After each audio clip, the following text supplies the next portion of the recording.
एक इंसान अपनी जिंदगी में कई दुखों का सामना करता है, पर इन सारे दुखों में सबसे ज्यादा तकलीफ होती है रिजेक्शन से। जब कोई इंसान रिजेक्ट होता है तब अचानक से दिल बैठ सा जाता है। समझ नहीं आता कि आखिर हुआ क्या, उससे कहां गलती हो गई।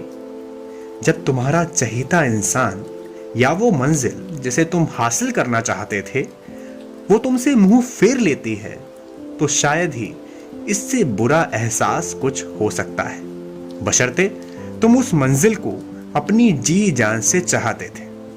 इस वीडियो में हम इसी मुद्दे पर बात करेंगे। रिजेक्शन दो तरह के लोगों को मिलती है।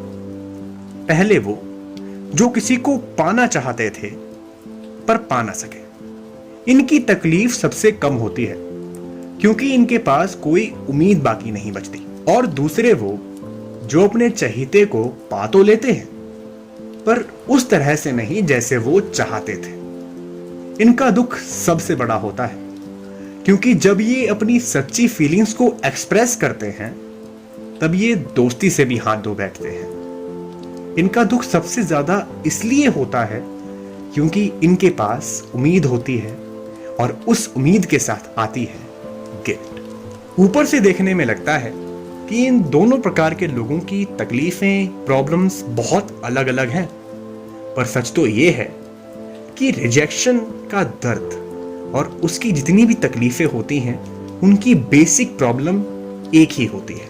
इस वीडियो में हम इसी मुद्दे पर बात करेंगे। अक्सर ब्रेकअप और रिजेक्शन से उस इंसान को ज़्यादा तकलीफ होती है जो एक रिलेशनशिप के अंदर अपना पूरा एफर्ट लगा देता है, अपना बेस्ट देता है, अपनी खुशियों से पहले अपने साथी की खुशियों को रखता है, हर बात सोच समझ कर कहता है। ये वही लोग होते हैं जो रहते तो एक दोस्त की हैसियत से हैं पर होते उससे कई ज़्यादा है, और डरते हैं कि अगर इन्होंने अपनी सच्ची फीलिंग्स एक्सप्रेस कर दी तो कहीं ये अपनी दोस्ती को भी ना खो दे। और खुदा न खास्ता अगर ये हिम्मत करके अपनी फीलिंग्स को एक्सप्रेस कर दें और इनका डर सच हो जाए तो जो तकलीफ ये सहते हैं उसका कोई नाप नहीं होता। अगर आपने कभी ये सिचुएशन फेस की है या फिर कर रहे हैं तो इस कश्मकश को आपसे ज़्यादा कौन ही समझ सकता है। ये सिचुएशन होती है जब आप हर बात के लिए खुद को जिम्मेदार मान रहे होते हैं। आप समझ ही नहीं पा रहे होते कि आपने कहां पर कमी छोड़ दी। अगर आपके एक कदम से आपकी दोस्ती का नाता टूट गया हो तो बस आपको ऐसा लगेगा मानो आपने ना जाने कितना बड़ा गुनाह कर दिया हो। आपके मन में ऐसे ख्याल आएंगे जैसे मैं ही पागल था जो इतनी जल्दी फीलिंग्स बता दी, अब भुगतो, मैं ही पागल थी जो इतनी अच्छी दोस्ती को बर्बाद कर दिया, वगैरह वगैरह। ये सारे ख्याल आना नॉर्मल है और ज़रूरी भी है। आप ही सोचिए कि आपने एक ऐसे इंसान को खो दिया जिसे आप पाना चाहते थे और आपको नींद भी आ रही है, आप खुश भी हैं, आपको दुख नहीं हो रहा, फुल चिल मोड में है। ये तो एक प्रॉब्लम है ना। तो अगर आपको दर्द हो रहा है तो इसका मतलब ये है कि आपके दिल में अभी भी जज्बात बाकी हैं, आप पूरी तरह से सेल्फिश नहीं हैं। खैर, इस दर्द से निजात पाना भी तो ज़रूरी है। वो कैसे होगा?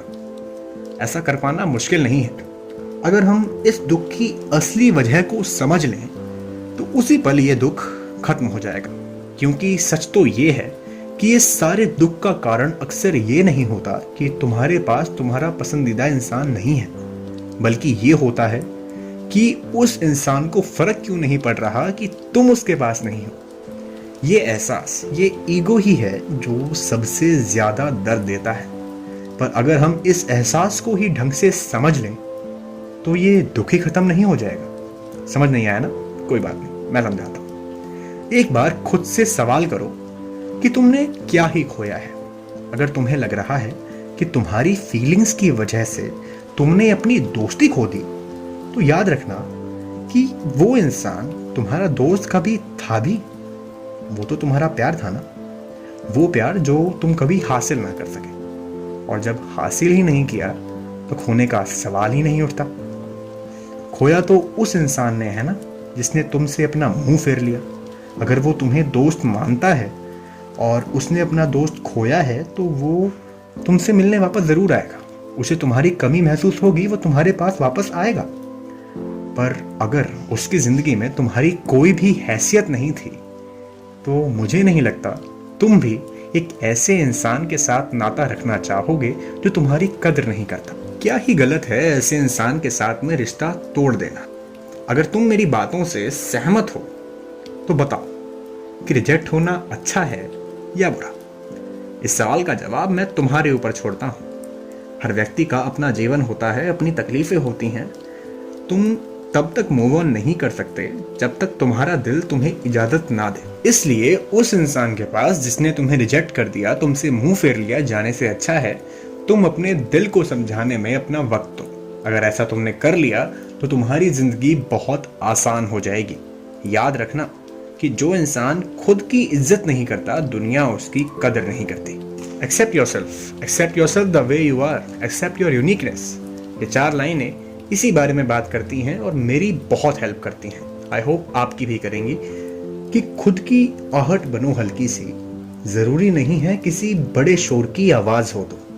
खुद की आहट बनो हल्की सी, जरूरी नहीं है किसी बड़े शोर की आवाज हो तुम। बुरा नहीं है परवाना हो जाना, बुरा तो है अगर किसी शम्मे के मोहताज हो तुम, अगर किसी शम्मे के मोहताज हो तुम। याद रखना कि जिंदगी में कभी भी किसी शम्मे का मोहताज मत बनना। दुनिया में अरबों लोग हैं तो किसी के होने या ना होने से ज़्यादा फर्क नहीं पड़ता। उम्मीद करता हूँ कि मेरी बातों से आपको कुछ राहत मिली होगी। तो चलिए अब विदा लेते हैं।